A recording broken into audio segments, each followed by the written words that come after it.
The Utah Jazz and Lauri Markkanen have ground the NBA trade market to a halt. What is going on and why are they doing this? I'm Trevor Lane. Make sure you subscribe right here to the channel.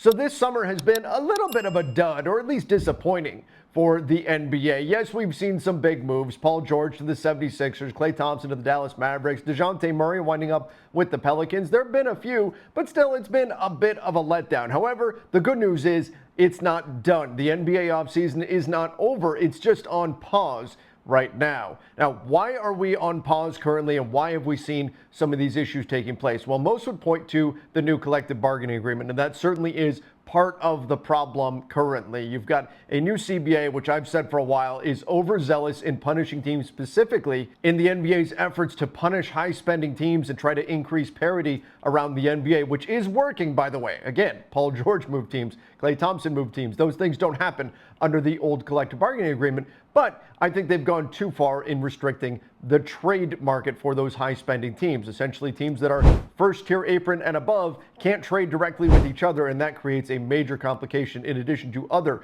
trade restrictions, such as teams that are above the first-tier apron not being able to take back more money than they sent out in a trade, can't stack veteran minimum contracts in a deal, a lot of things that just make the trade market, as complicated as it already was, that much more difficult to deal with. But no, the big thing that is slowing things up right now, it's the Utah Jazz and Lauri Markkanen. What's happening is teams are not pulling deals until they know what's happened with Lauri. Now, we've seen this happen in the past. It happened a couple summers ago with Kevin Durant when he wanted out of Brooklyn, shut down pretty much the entire league while we waited to see where KD would wind up. It happened with Kawhi Leonard years ago. It's happened with LeBron James. It's not uncommon for big superstar level players to shut down the league essentially while everyone waits to see what happens with that player, and then things will open up again. Now, is Lauri Markkanen really that player? I'm going to talk about that in just a moment, but the real problem is his position. Lauri Markkanen, as a 7-foot power forward, he is an absolutely tremendous player,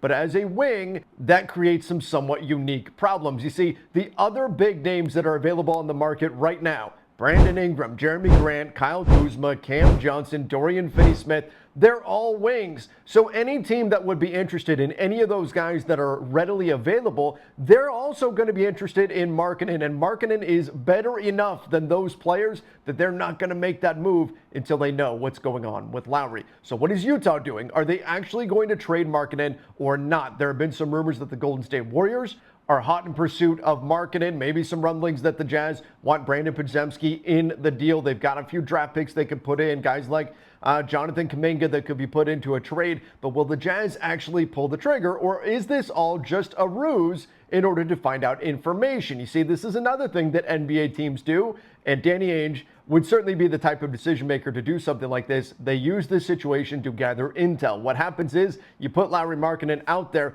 for trade, other teams come calling, and you start to find out a lot about how other teams value their own players, how they value players from other teams.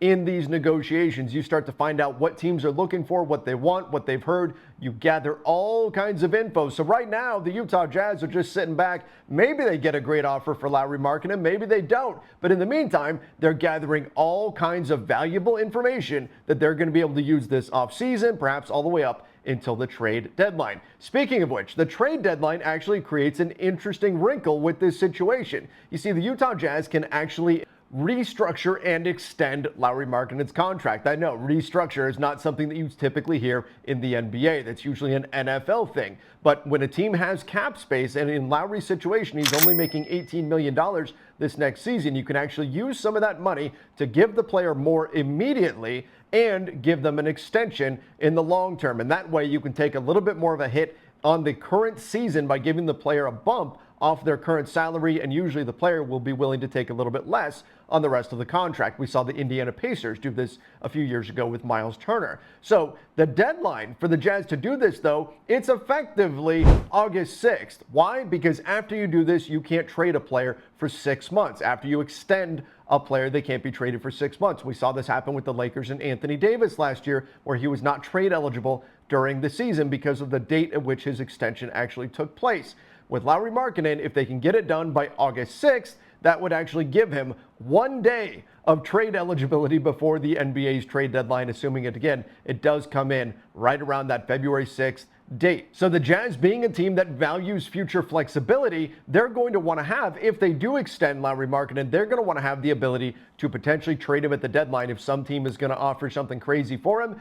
And the only way they can ensure that that can happen is by negotiating that extension by August 6th. So by then, we should know one way or another. We should have resolution here. Are the Jazz trading Markkanen, or are they going to extend him and then maybe have the opportunity to trade him at the deadline? Now remember, they don't have to trade him at all. He's in the prime of his career. He's still young enough to be part of a future Jazz team, and he is fantastic. In fact, is all of this even worth it for a guy like Lauri Markkanen? Is he a top-tier guy? Are we talking about Giannis or Jokic or Luka or any of those guys? No, we're not. But he is a phenomenal player. What really sets him apart, at 7 feet tall, he can shoot over the top anybody, shoots 40% from three, can help you out on the boards, grabbing over 8 rebounds per game, scored 23 points per game last season for the Utah Jazz, and their net rating was actually positive. This is a bad Jazz team, and they actually had a positive net rating when Markkanen was on the floor. When he was off the floor, it was in the negative, in the double digits. That's how bad Utah was without Lauri Markkanen. He makes a major impact out there. In fact, it's pretty impressive because Markkanen was seen as something of a throw-in in the trade that sent Donovan Mitchell to Cleveland, and then he really blossomed in Utah, where he was able to slide back to his more natural position of power forward. The Cavs have been playing him at small forward. At power forward for the Utah Jazz, he absolutely took off, and he has become a star in his own right. So he is a highly regarded target, and there's good reason for that. And so the suitors that would be interested in Jeremy Grant, in Brandon Ingram, who I talked about on a recent video, in Cam Johnson, in Dorian Finney-Smith, and Kyle Kuzma, the teams who would be interested in any of those guys, they're not going to do anything until they know where they stand with Markkanen and the Utah Jazz, and the Jazz themselves have to decide, are they going to trade him at all, or are they just going to try to hang on to him long term and keep him for themselves? But again, that August 6th date looms large, but whenever we get a final resolution in this situation, I would expect the NBA trade market to pick right back up, and some of those names I mentioned to be on the move. So again, been a little bit of a quiet offseason for the NBA, but fear not, it is not over, and there's more to come as soon as this Markkanen situation gets all sorted out. Everybody, make sure you subscribe, and don't forget to let me know your thoughts in the comment section. Till next time, see ya, and stay safe.